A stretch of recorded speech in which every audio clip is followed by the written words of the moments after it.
Allô, ma maman. Allô. Nzambe na lola.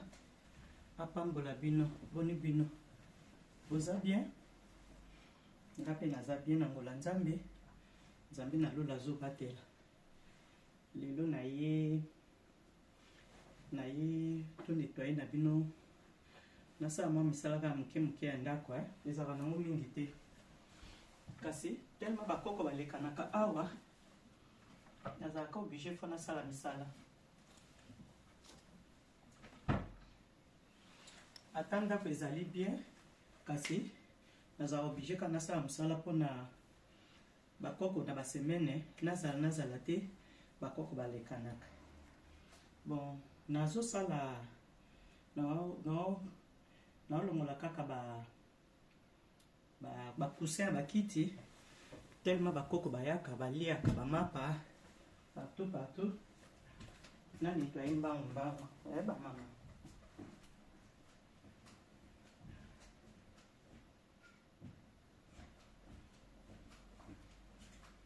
Boni bino boza bien ngape naza bien nangola nzambe bakoko nanga bana boza bien nzambe apambola bino. Bon tobanda mpona tosalasala mwa misala toprofitaka boye na baweekend tosalisali mwa bamisala bamama toprofitaka boye na baweekend tosalasala mwa misala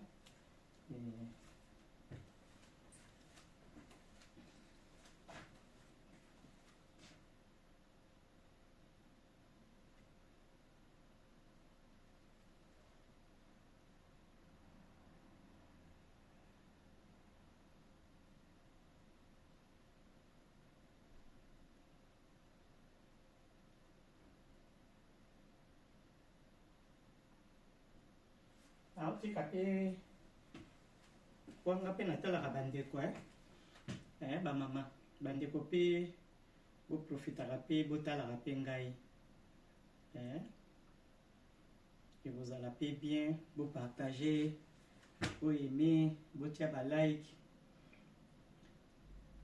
botia bajeme en tant que mama quoi ekozala bien bamama na ngai.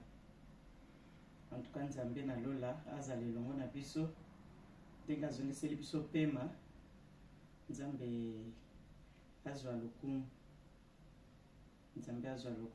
bamama. Bon nga na bino ngai wana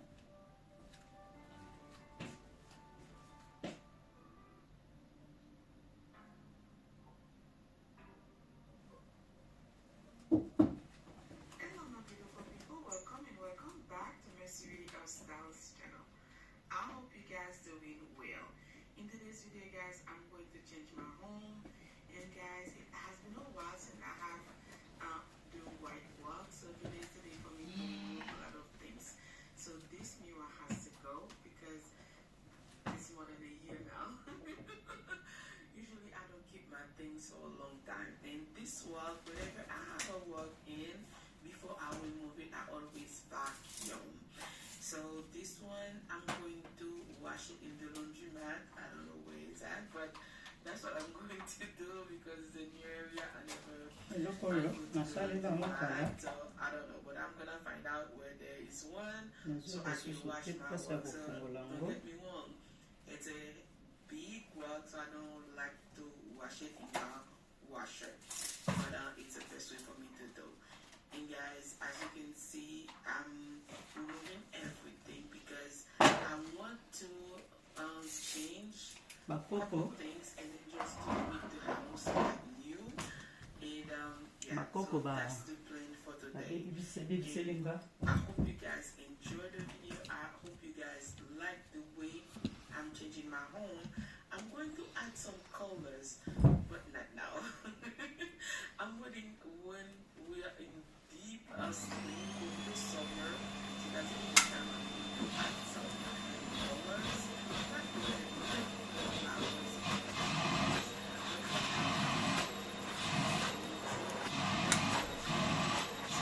This is the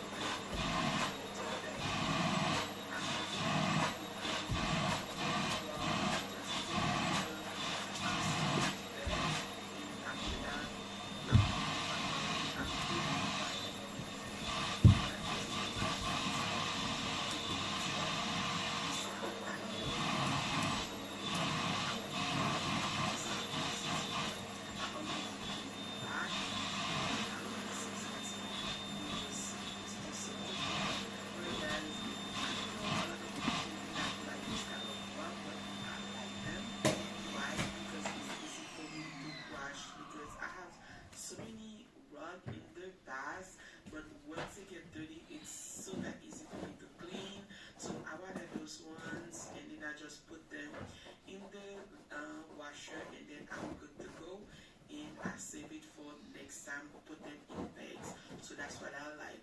And guys, this to clean the floor, I'm going to use the Senmo or Simo. I don't know. I'm going to leave the name for you. I'm not the good in pronunciation, so bear with me, okay? This is gonna do me this steam mop. It's a 14-in-1. So guys, if you need to clean your grout, your wall, your hardwood floor, your tiles, whatever you need, you can use up to 14 functions. So guys, as you can see inside the box, guys, I'm doing a quick unboxing to show you everything that is inside the box. And guys, it's a 1300 watt up to 228 degree Fahrenheit deep cleaning, guys. It's a multi-purpose. You can use it, like I said, Boni ba mama bino boza bien. your tile, Ngapi naza bien na mbula nzambe. furnitures, carpet, Naza bien. that you need. Nzambe azo batela. Bacteria, guys, you know I don't play with my steam cleaner because you know I have a special needs son, so it's a must. My son, most of the time, if he's eating something the food from the floor, he's going to eat it. So it's my job to make sure I have the response inside. So yes, so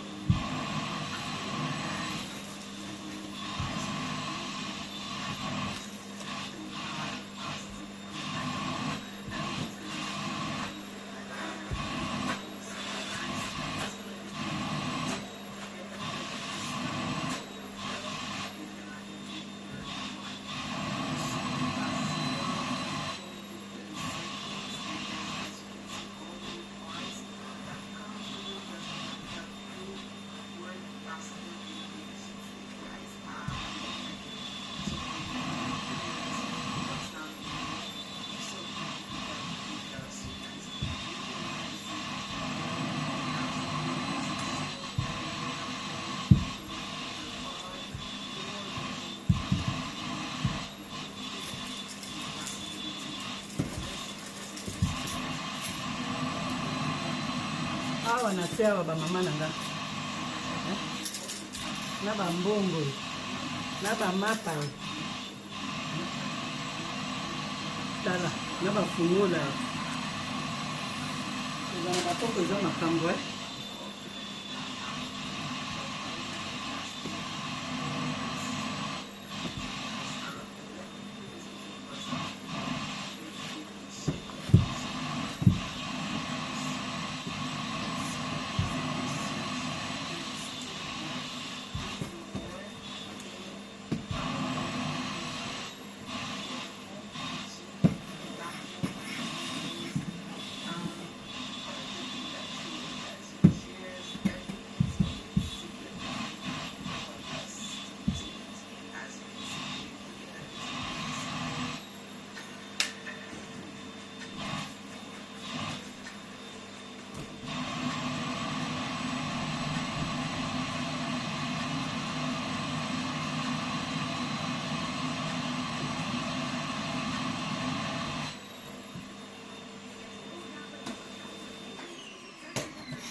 Bonjour, bonsoir mes amours. Si vous êtes ici pour la première fois, bienvenue. Mon merci, je vous en prie, n'oubliez pas de vous abonner et de partager. Dans cette vidéo, vous allez voir comment je décore ma maison pour au printemps. Si vous aimez, n'oubliez pas de mettre un petit commentaire en français, ça me fait un très grand plaisir. À tous mes abonnés, un grand merci pour votre support. Je vous aime.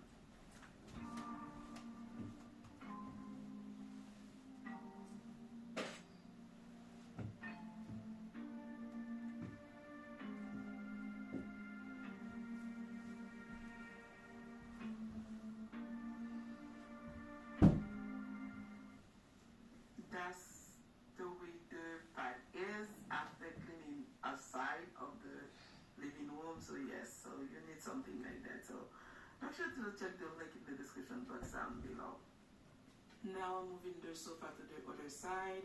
That's the way I clean because I steam up, clean a side first, then I move to the other side just to clean everything so I don't leave nothing undone. Oh yeah, so I love this sofa so much, guys. So the link will be in the description box down below. Everything in my video, I'll try my best to leave them in the description box down below for you guys. So yes, I'm going to clean the other side and remove the mirror and then just do all the good stuff.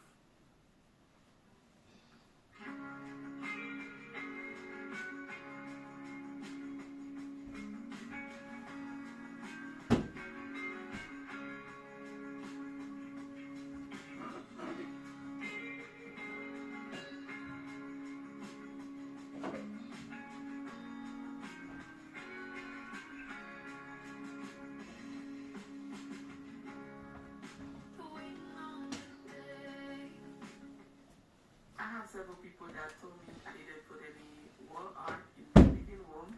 So this is the time right now I'm putting some wall art to please you guys. Okay, so I really love this wall art. I had it for quite a time and I'm putting back to life again.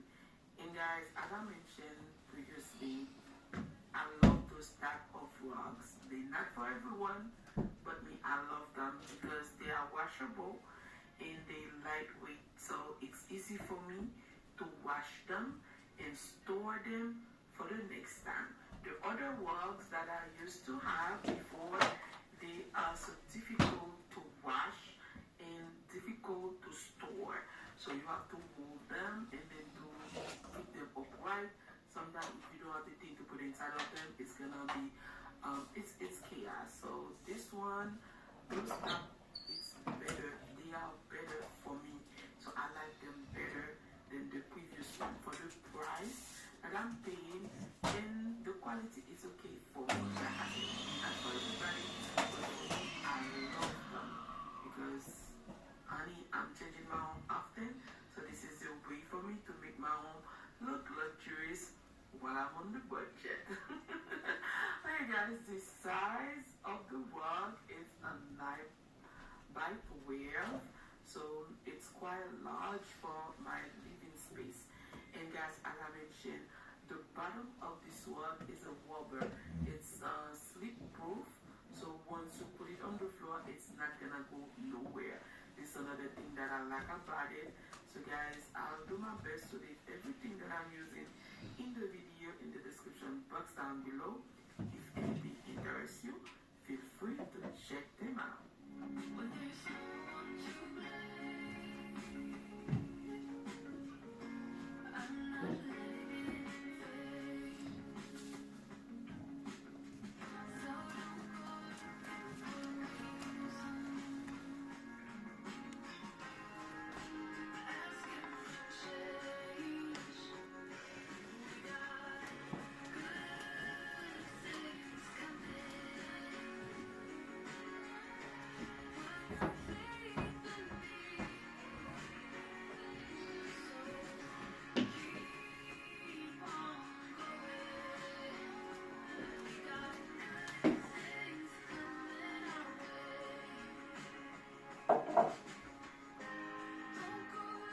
As I mentioned earlier, guys, the bottom of the rug, so it's slip proof. I like it once it's on. Guy Amoni Transfert, champion du transfert d'argent en Afrique. Pour les transferts qui comptent. Chez Scarlett, vous avez un TV et un achat mobile pour seulement 50 € par mois. Chez Scarlett, il n'y a pas de mec. Pour 50 € par mois, une connexion pour deux. Scarlett, pour le meilleur rôle.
Mama nanga awa nangina balola bakiti nangina balola bakiti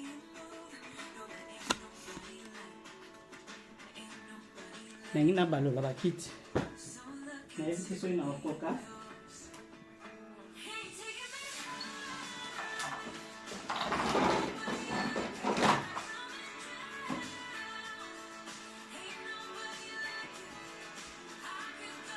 Tena inapusa mbele. Inapusa mama, okay?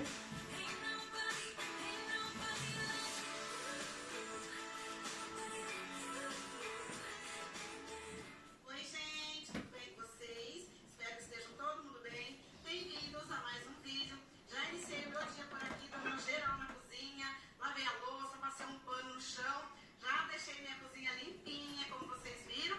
E eu vou hoje, gente, fazer uma faxina no meu quarto, tá puro pó da obra, né? E aí eu vou deixar ele limpinho. Nalanda ka batutu nyonso. Tô tentando deixar a casa em ordem, porque Nalanda ka batutu eu já nyonso. marquei minha cirurgia. Mage nayokaka monoko te. Eu vou explicar pra vocês. Kai nalandaka batutu. O dia que vai ser, né? Então eu preciso deixar a casa limpa, porque eu vou ficar de molho por uns dias, né, gente? Então, bora, né? Faxinar, deixar tudo limpinho por aqui. E tudo que for acontecendo, eu vou compartilhando com vocês, né? Minha rotina do dia. Espero muito que vocês gostem. Então já deixa seu like, se inscreve no canal se você estiver chegando agora. E vem comigo pra mais um vídeo. Deixa eu falar e bora lá.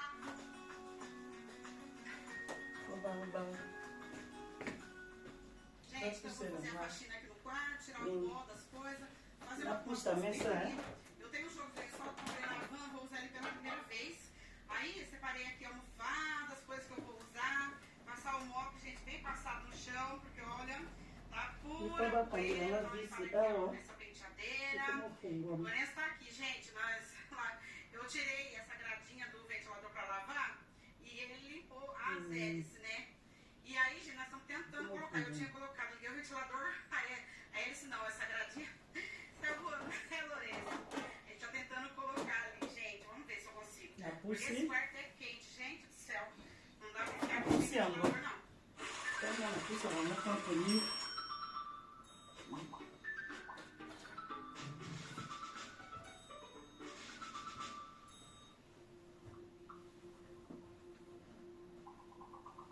Kachanja kaya mo ba position? Kung tellement bakoko bayaka wa. Natikila bango ba espace pona ba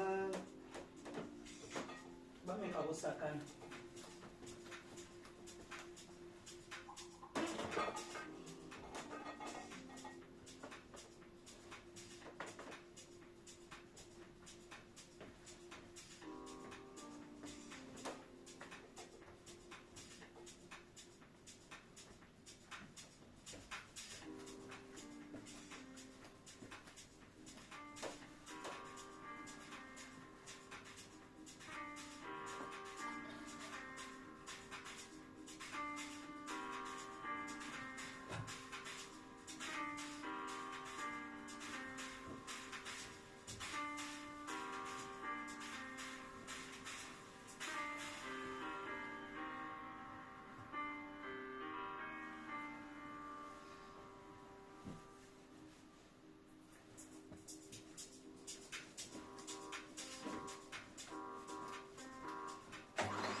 Natikela bakoko mo espace mpona basakanaka bamama mpona basakanaka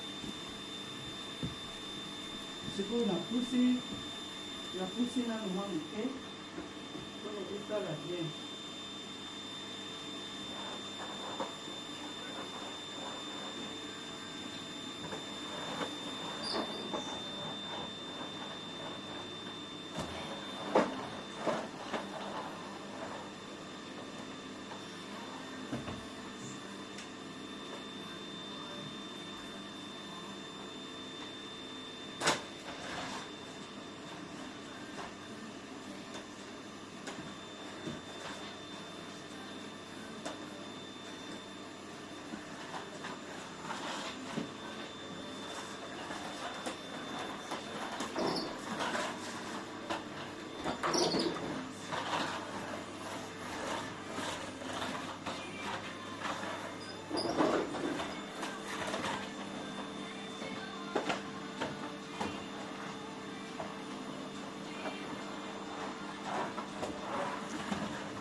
foi.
Vai babongisa loa. Depois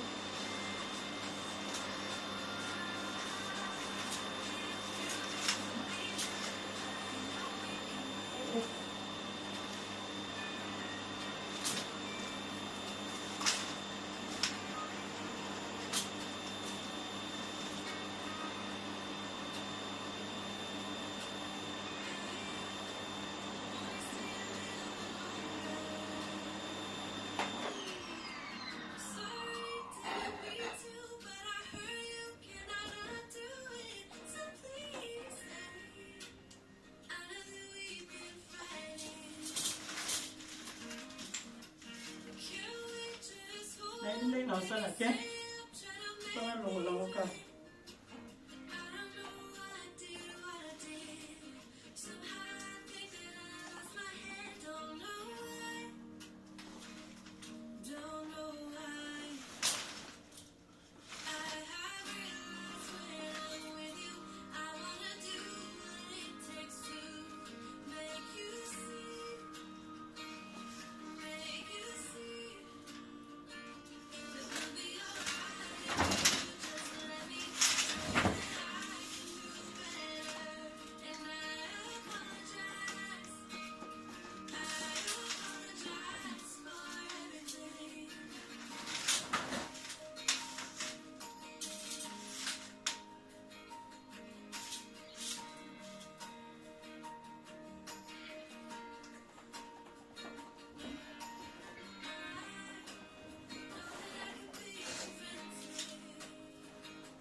Bandeko nanga rido. Ekoi. Rido ekoi. Lefa. Bana mibali bazate po babongisela ngango. Yakiki ka bongo.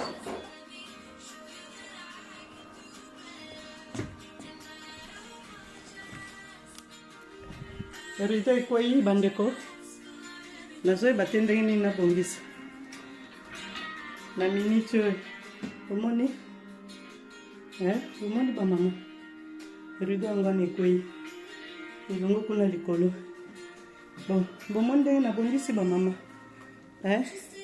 tolanda rido te bomoni ndenge na nettoye bomoni bamama bomoni bakiti ndenge bimi propre bomoni bamesa oyo mamesa ya komelela café ou bien jus bomoni bomoni bamama bomoni ndenge napusi mesa wana bamama na nga bomoni ndenge napusi yango na katikati mo natiaka bongo mpona ndenge nayambaka bana nayambaka bakoko bomoni bamama tosisi misala bamindele tosisi misala bamindele toyesi kokosala misala ya biso moko ya ndako. Ezali te o tozalaka fatigué, oui tozalaka fatigué. Soko opemi omoni soko opemi leka opemi bamama ozwi makasi odejeuner ale obandi ata na ba après midi ndako ezali ya yo, ndako eza ya moto mosusu te, ndako ezali ya yo. Bomoni bamama bomoni ndako ezali ya yo moko opemi mwa moke après obandi kosala lokola nga ndenge barido ekoyi wana nakotikala bongo te lokola soki nasilisi awa nazobima ozomona omoni bamama omoni ndenge nabongisi omoni ndenge nabongisi bamama bomoni bomoni kuna ndenge ebongami bomoni bamama nanga bomoni mwasi azalaka nde boye mwasi azalaka nde boye bamama mwasi azalaka nde boye lero ozwi makasi obandi kosala bomoni bamama bomoni bomoni bamama bomoni bakaro nangaki kana lakisa bino kaka ndenge nazosala sikoyo tokota na cuisine. Na cuisine nasi nasalaki mpona nasukolaki basani, nasi nasalaki na cuisine lokola nasukolaki basani nasalaki deja na cuisine bamama nanga kasi nasala lisusu ka mwa moke nasala lisusu ka mwa moke bamama nanga.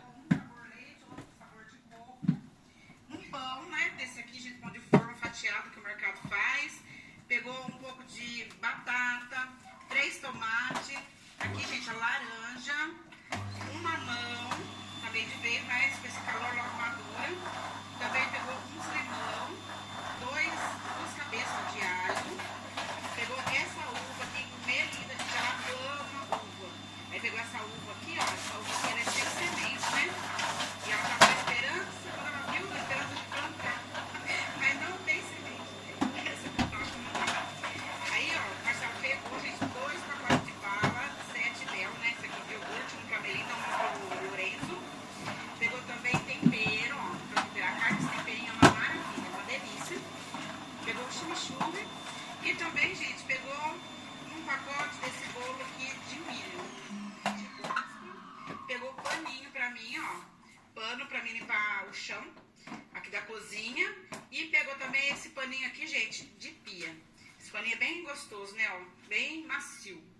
Então, gente, essa parte aqui, ó, de produtos de limpeza e mercearia, foram essas coisas. Agora eu vou mostrar pra vocês a parte de mistura que ele pegou.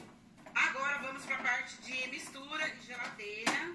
Ele pegou, gente, 2 bandejinhas de carne moída, ó. Cada uma delas tem quase meio quilo. Essa deu 15,50, essa outra 14,16 e o quilo 31,89. Pegou também, gente, coxinha de frango. A gente ama coxinha da Asa, ó. E tava barato, 12,89. Aí pegou essa aqui, que deu 1 quilo e 182, 15,24. E pegou esse outro pacote, que ele gosta de pegar separado. E pegou mais 984 gramas. Deu 12,68, quase 1 quilo, né? Aqui ele pegou bife, colchão duro, que tava 38,89. Essa aqui deu 580 gramas, 22,56. E pegou esse outro aqui, ó. Ele separa, né? Ele pede pra separar. Esse aqui deu 712 gramas, 27,69, né? Os dois deu 1 quilo e pouquinho. Pegou também linguiça, ó. R$20,98, o quilo tava R$19,98, que é uma delícia. Pegou quibe que o mercado faz. Esse quibe, gente, é uma delícia. Ele é bem baratinho. É 25 e é 25 não, é 29,89 o quilo. Ele pegou R$16, deu 542 gramas, né? A gente gosta de fazer pro Tikali kaka napangusa ngo basani. Aí pegou, É ba mama pegou nanga. também iogurte de garrafa pra mim, gente, ó. Zero. Tikali kaka napangusa Zero nde gordura, zero açúcar, basani. de morango. Napangusa Pegou ngo. sorvete, que não pode faltar, esse napolitano é uma delícia. E pegou também, gente, um alface desse aqui, gente, acho que é mimoso, né? Esse alface é uma delícia, bem molinho. Olha, sali Então, mama na sala parte de mingi. mistura e geladeira, Ela essas não foram as é coisas louco, que moca ele malili, comprou foi hoje, né? bem. Lembrando, né, que a gente vai fazer compra, gente, daqui uns dias, acho que daqui uns 6, 7 dias a gente vai fazer compra. Então era mais pra repor, né, porque as misturas já tinham acabado, e sempre precisa, né, comprar uma coisinha ou outra.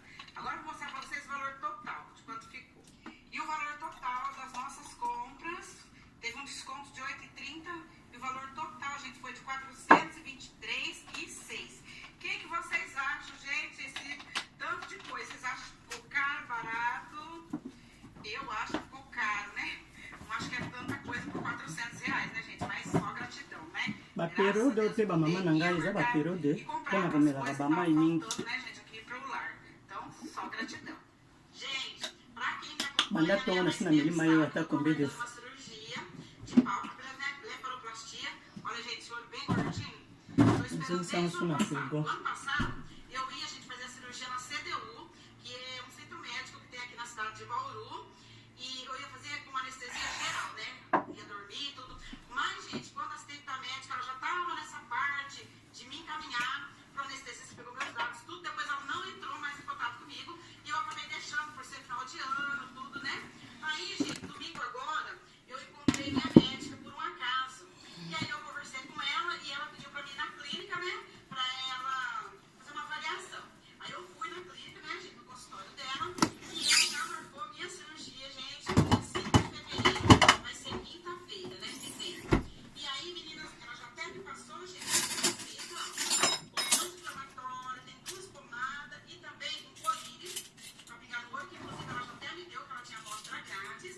Então agora, meninas, eu vou fazer a cirurgia. Agora vai ser uma anestesia local, né? Ba mama nanga. Mas sim, Na natala ka même na yebi munoko wana te. Natala ka weza portugais. Natala na yoka natala ka te. Même anglais kuto ata muke na yebi te. Asi natala. Bato ya français natala ka. Bato ya lingala nde koloba lisusu te. Ba mama nanga. Bino pe bolandaka ngai. Naza mama na bino. porque agora eu encontrei a médica por um acaso, nem Naza mama na bino, mama Coco. que eu acabei misturando, Coco Abana. cirurgia, e eu creio, gente, em nome de Jesus, já deu En tout cas, boye denga na mwa chaîne nanga oyo ebandi na ba oyo bosepelaka nanga te na ba oyo bosepelaka nanga tozaka biso tu nyonso nas orações de vocês. bandeko. E a blogueira de vocês, além de enxergar melhor, né, gente? E ficar também com um olhar melhor, porque a médica ela vai refazer todo o meu olho. Porque além de eu ter, gente, as pálpebras assim, né, bem retinha, bem gordinha, ela disse que eu tenho uma gordurinha assim, gente, do lado do olho. Aí ela vai reconstruir tudinho. E aí depois, né, vou compartilhar tudo com vocês. A cirurgia em si, na hora não vai dar, né, gente? Mas eu vou compartilhar como vai ser minha recuperação. Eu gosto de compartilhar a minha vida, gente, com vocês, né? Gente, já vou aproveitar e encerrar o vídeo aqui com vocês. Já vou começar a editar o Mama. vídeo. Espero que vocês Na place nanga ya kobomba biloko ekomande no canal, se você é nova. kote boye. E gratidão pra você que chegou até o final do vídeo. Fiquem todos com Deus, um beijo e até o próximo vídeo. Tchau! Comment finalement je peux retranscrire mon histoire mais en faire quelque chose de très universel? Je m'appelle Aya, je suis chimiste, photographe et directrice d'association. Il y a quelques mois, j'ai décidé de lancer ma marque YouTube. Je vous raconte ici et je vous embrasse pour découvrir la personne.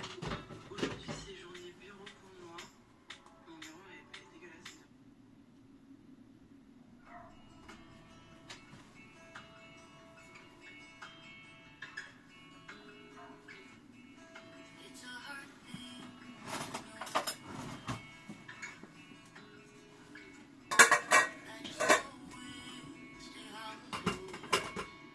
Nayebisaki bino bamama nanga te namonaki liboka ninga nanga moko kutu ninga nanga tozalaka na ye yazala nde na bamboka mosusu bao bayambaka nga na mboka oyo moko namonaka liboka yango nayebisi ye nga alobi po tellement bango baza bazombo basalaka bambika soki asali mbika kuna akanisaka nga okomona atieli nga na bol amemeli nga na weekend soki tokutani sikoyo nga mpe nalambaka mbika yango kasi yango ebimaka neti ya bango te mpo bango baza bakolo nango yanga sikoyo ebimaka bongo te kasi biso mpe na mboka na biso tolambaka mpe mbika kasi tellement na mesana nango mpe mingi te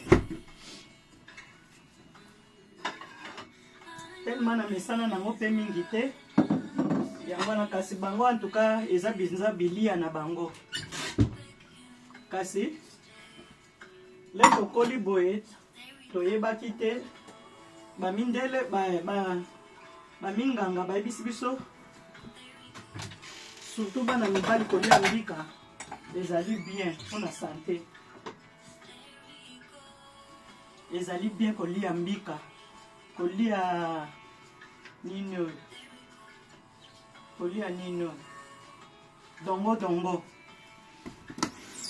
dongo na biloko tu nyonso koliaka yango ezali bien baépinard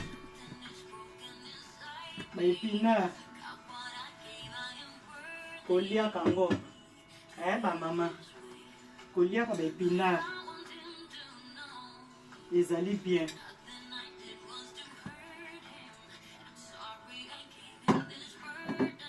na batata koliaka yango ezalaka bien mpona sante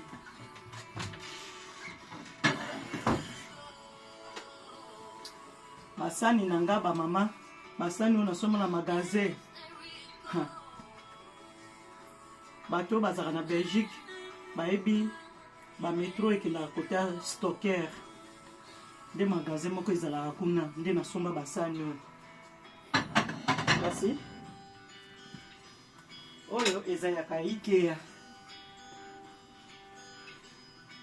bonga nasangisaka na ngai kasi nalingaka nazala na biloko ya mwa makasi kasi nasangisaka ndenge toyambaka bato na ndenge mpe tozali kaka mpo osangisaka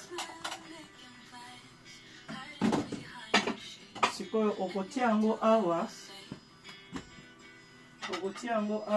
okomona moto azobwaka yango soki asisi kolia obi azozwa kuna na likolo azobwaka eza kotetuka sikoyo mwaye basani mosusu mpe natiatia yango lisusu awa eza te naza kobanga po basani soki etetuki esili kasi basani na nga natelaka bapaya ezali kuna na eza na baarmoire na cuisine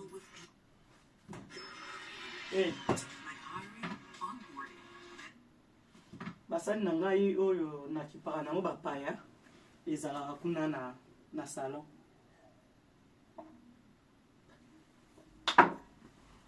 kasi lokola oyo natiaka yango awa te po ekotetuka soki kaka na sisi kosalela yango mbala moko nazongisi bamama bozomona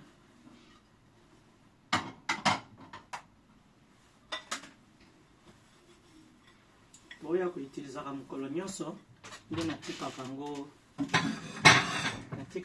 awa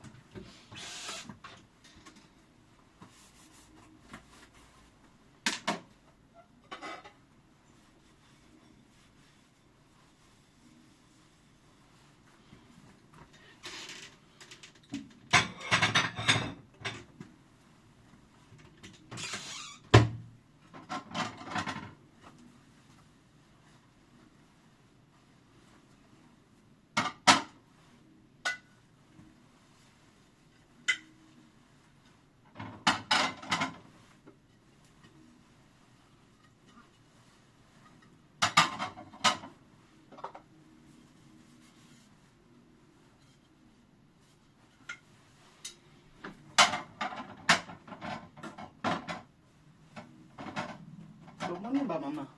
Soki nasilisi boye, nazongisi. Ba mama. Mwasi il faut zalaka boye.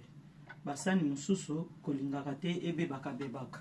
Basani mususu ezali kaka bapayale bakoyela oboye de otie. Ba mama nanga. Bozomona. Bapaya mususu le bayeli o de otie yango ba mama nanga. Ezali te basani moko pona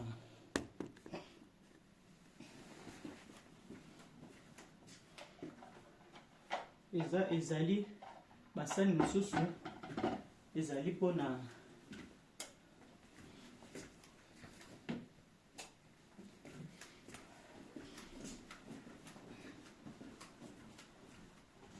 yebisaka bino baruma na ngai oyo nde place basani na ngai ezalaka. Bozomona place basani na ngai ezalaka. Bozomona ba mama na ngai le natiaka okutia yango na ya pembe otia yango ba mama. Bomoni ozwi na basani mususu ya couleur lokola nga mingi nazaka na ba gris natie. Bomoni ba mama nanga moye kotuna nazwa isusu ezali te. Bozomona ba nappe nango siko boye natiaka soki sani kaka ya gris natiaka gris na oyo ekei. Bomoni ba gris yango ezali kuna nazana ba gris mususu ezali gris normal mususu ezana ba dessin mususu ezali na ekota noir. Bozomona ba mama bana basi nazana na ba bleu nazana ya ba pembe ekota noir. Ba mama vie tambolaka ndenge ngwana ba mama nanga. Vie tambolaka nde boy ba mama. Bozomona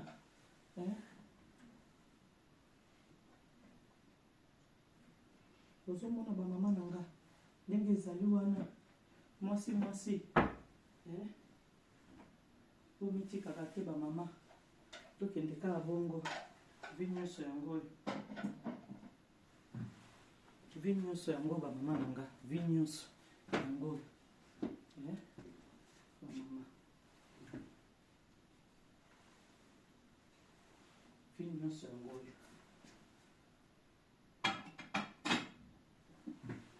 natina nango wana nanga oklase yango nsima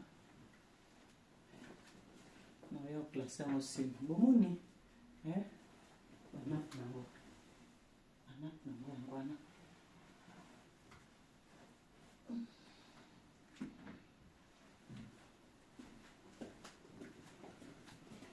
ba mama nanga.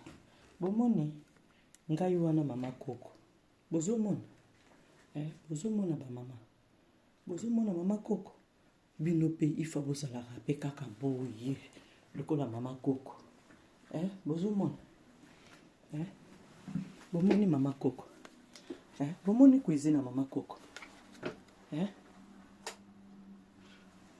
Bomoni yango ba mama. Bomoni mwasi fa zalaka boye. Bozomona ba mama. Bozomona ndenge natie biloko awa. Bomoni bomoni ba mama. Ngai wana nasukolaki basani nanga. Bomoni nasukoli basani nanga ba mama nanga. Bomoni nzungu oyo nalambelaki spaghetti nasukoli yango kasi eloko wana ese elongwe te. Bomoni ba mama. Bomoni savon. Bomoni nini oyo ya banzungu. Bomoni ba mama. Bomoni ba mama nga natiaka oyo pasoki bato balongoli biloko na micro-ondes oyo ezaka vitre. Oyo to nyonso eza vitre. Oyo to nyonso ne bozomonana eza vitre. Siko eloko ya moto kotiaka yango wana yo mwasi nde moto koyeba makambo tu nyonso wana. Yo mwasi nde moto koyeba makambo tu nyonso wana mama.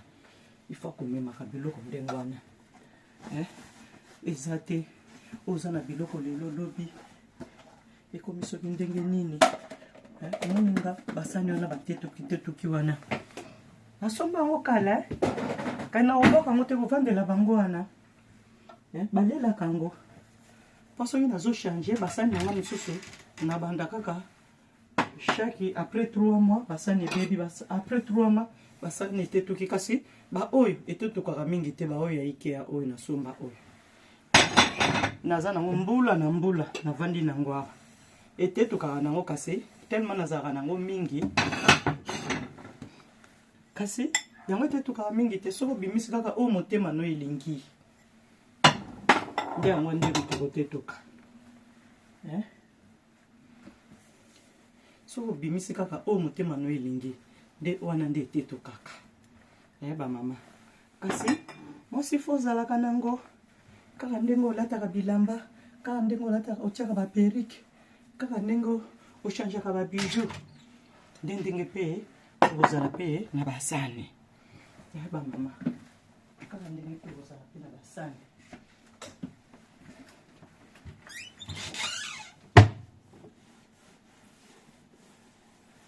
kaka ndenge mpe ozala na basani bamama na nga ngai wana nasilisi nasisi na nga basani nasisi biloko to nyonso kobongisa osilisi boye bamama osilisi boye osilisi boye opangusi nasisi basani opangusi opangusi mama opangusi place outilisaki opangusi bamama ezali te o lokwa tosalaka naza fatigué oui toza fatigué poto mosala yango ka yango wana poto mosala yango wana wana poto bana misala bazalaka mpenza te biso moko toza baumbu ya bamindele omoni nati na nga oyo eza na mai ifana ti yango kote ya fenêtre kuna mpona ezwa mopepe omoni na yango nasangisaki tellement nasukolaki basani ebele yango nasangisaki yango nyonso mibale bamama nasangisaki yango nyonso mibale ozomona sikoyo nakotanda yango awa mpona epesa solo te bamama omoni sikoyo naye awa naye napangusi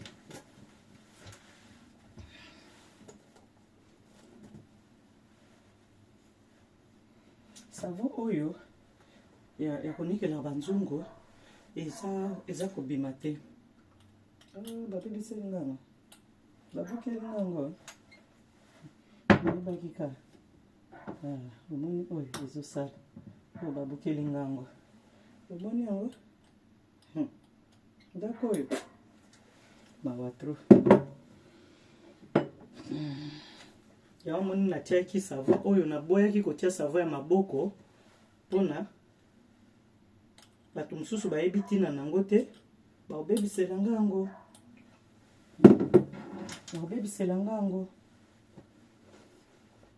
nayebaki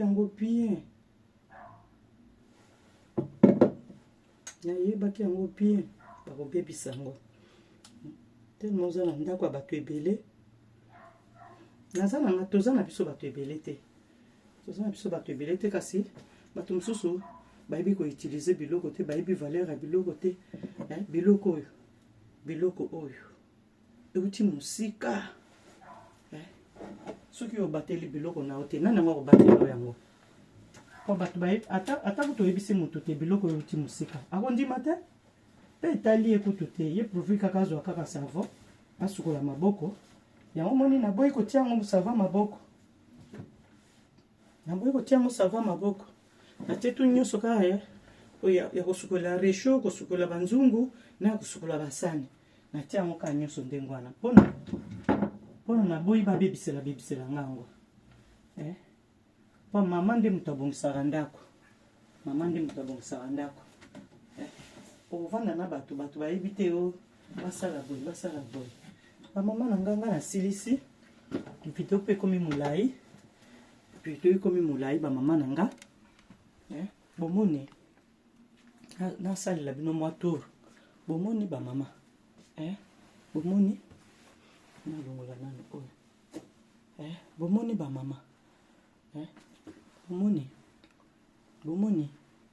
bomoni ndenge nasali mama koko na bino koko bozomona koko na bango bozomona bomoni place nasalelaka mosala na nga bureau na nga yango oyo bureau na nga yango oyo bongo bino bamama bino ba jeune bozomona bomoni ndenge na classe biloko bomoni ndenge na classe biloko bamama bomoni ndenge ezali bomoni ndenge ezali bamama na nga bomoni